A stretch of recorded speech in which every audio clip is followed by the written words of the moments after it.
तो दोस्तों, वीडियो में आगे बढ़ने से पहले हमारी आपसे एक छोटी सी रिक्वेस्ट है कि हमारी इस वीडियो को लाइक कर दीजिए और चैनल को सब्सक्राइब कर दीजिए, क्योंकि आपको इसमें बड़ी इंटरेस्टेड कहानियाँ मिलती रहेंगी। तो चलिए बढ़ते हैं अपनी कहानी की तरफ। एक समय की बात है, राजू और मीनाक्षी स्कूल से घर लौट रहे थे। उन्हें आने में थोड़ा देर हो जाती है और वो दोनों रास्ते में बातें करते हुए जा रहे थे। मीनाक्षी कहती है, अरे राजू, अब तो तुम्हारे चाचा जी की शादी है, तो कल से तो फिर तुम स्कूल भी नहीं आ पाओगे। कब आओगे फिर? राजू बोला, अरे हाँ, अब तो 3-4 दिन तक मुश्किल से ही स्कूल आना हो पाएगा, क्योंकि घर में बहुत सारे काम होंगे। चाचा जी की शादी जो है, और अभी मुझे शॉपिंग करनी है, घर वालों का हाथ बटाना है, और छोटे मोटे काम तो मुझे ही करने पड़ेंगे। तो देखते हैं फ़िलहाल कब तक स्कूल आना हो पाते हैं, और तुम भी आना शादी में। उसके बाद दोनों अपने अपने घरों को चले जाते हैं। फिर राजू अपने घर पहुंच जाता है और बहुत देखता है कि उसकी दादी बैठी है। वह पूछता है, अरे दादी, आज घर में कोई नहीं दिख रहा है, सब कहाँ गए हैं? अरे बेटा, घर वाले सब सामान लेने के लिए गए हुए हैं, अभी थोड़ी देर में आ जाएंगे, फिर उनसे बात कर लेना और मिल लेना, ठीक है? राजू बोला, अरे दादी, अच्छा वो शादी का सामान लेने के लिए गए होंगे, तो मुझे क्यों नहीं ले गए फिर साथ में, बताओ। हाँ बेटा, सभी तुम्हारे चाचा की शादी का सामान लेने के लिए बाजार गए हुए हैं, और कोई बात नहीं, वो समय हो गया था इसलिए तुम्हारे लिए नहीं रुके।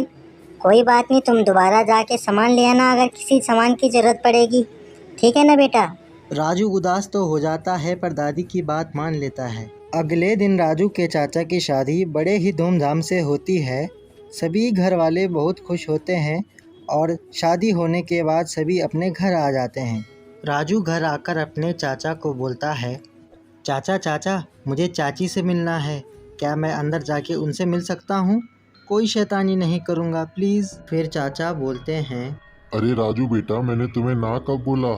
जाओ और आराम से चाची से मिलो, और हाँ, चाची को परेशान मत करना, ठीक है बेटा? राजू जैसे ही कमरे के अंदर जाता है, वह देखता है उसकी चाची के जगह पर कोई चुड़ैल खड़ी होती है। वह अचानक से रुक जाता है और देखते ही डर जाता है। उसे कुछ भी समझ में नहीं आ रहा था। बेचारा राजू क्या करता, वह वहाँ से भाग आता है और भागते भागते फटाफट से अपने चाचा के पास पहुँचता है, और तब उसके जान में जान आती है।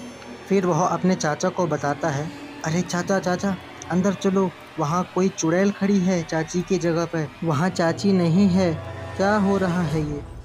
अरे राजू बेटा, तुम यहाँ कैसी बातें कर रहे हो? वहाँ तुम्हारी चाची ही तो होगी, और भला कौन होगा? चलो मेरे साथ, दोबारा देखते हैं। फिर राजू के चाचा और राजू दोनों के अंदर कमरे में पहुँचते हैं। तभी वहाँ पर उसकी चाची होती है। अरे, आप दोनों इतने घूर कर मुझे क्या देख रहे हैं, क्या हुआ? अरे कुछ नहीं, ये राजू बेफालतू घबराया हुआ था, कह रहा था मैंने कमरे में चुड़ैल देखी, ऐसा बोला। फिर उसकी चुड़ैल चाची बोली, अरे राजू बेटा, तुमने ध्यान से देखा नहीं होगा, मैं यहीं पर तो खड़ी थी, शायद तुम्हें भ्रम हुआ होगा बेटा। राजू समझ नहीं पा रहा था। उसने यह बात अपनी दादी को भी बताई, लेकिन उसकी दादी इस बात को नहीं समझी, और उसके बाद राजू परेशान हुआ। राजू ने मीनाक्षी को भी ये बात बताई, लेकिन कोई उसकी बात पर यकीन नहीं कर रहा था। राजू बिल्कुल घबरा गया और कुछ नहीं समझ पाया। अगले दिन जब राजू अपने पिता के साथ होता है, तो उसके पिता उसे बहुत घबराया हुआ देखते हैं। फिर वह उससे पूछते हैं, अरे बेटा राजू, क्या हुआ? तुम बहुत घबराए हुए लग रहे हो, तुम्हारी तबीयत तो सही है ना? क्या हुआ है? फिर राजू के साथ जो भी घटना घटी होती है, राजू वह पूरी घटना अपने पिता को बताता है कि किस प्रकार से उसने चाचा के कमरे में जाते हुए किसी औरत को देखा था। फिर उसके पिताजी बोलते हैं, राजू, तुम यह बात सच बोल रहे हो या कोई मजाक कर रहे हो? अगर यह बात सच है तो मैं इस बात का पूरा पता करूंगा। हाँ पापा, मैंने अपनी आंखों से देखा है और यह बात बिल्कुल सच्ची है पापा। फिर अगले दिन जैसे ही राजू और उसके पिता इस बात का पता लगाने जाते हैं, तो जैसे ही वो कमरे में पहुंचते हैं, वह देखते हैं वहाँ 2 चुड़ैलें टहल रही थी और आपस में बातें कर रही थी।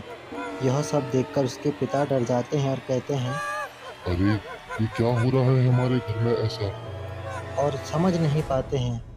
अगले दिन जब राजू के चाचा, पिता और राजू तीनों जब कमरे में पहुँचे तो वो माँ को और चाची को चुड़ैल के रूप में आते हुए देख लेते हैं और वह बिल्कुल परेशान हो जाते हैं। उनकी यह बात बिल्कुल समझ में नहीं आ रही थी और राजू तो बिल्कुल ही घबरा गया था और ये आवाज़ें सुनकर तो वो और डर रहे थे। ऐसी परिस्थिति में उन्हें कुछ समझ नहीं आया। राजू के पापा और चाचा बाहर इस बात का निष्कर्ष कर रहे थे कि आगे क्या करें। अरे भाई, मेरे कुछ समझ में नहीं आ रहा है। हमारे घर में ऐसा क्या हो रहा है जो हमारी समझ से बाहर है। राजू के चाचा बोले, अरे भैया, जरूर कोई हमें डराने की कोशिश कर रहा होगा।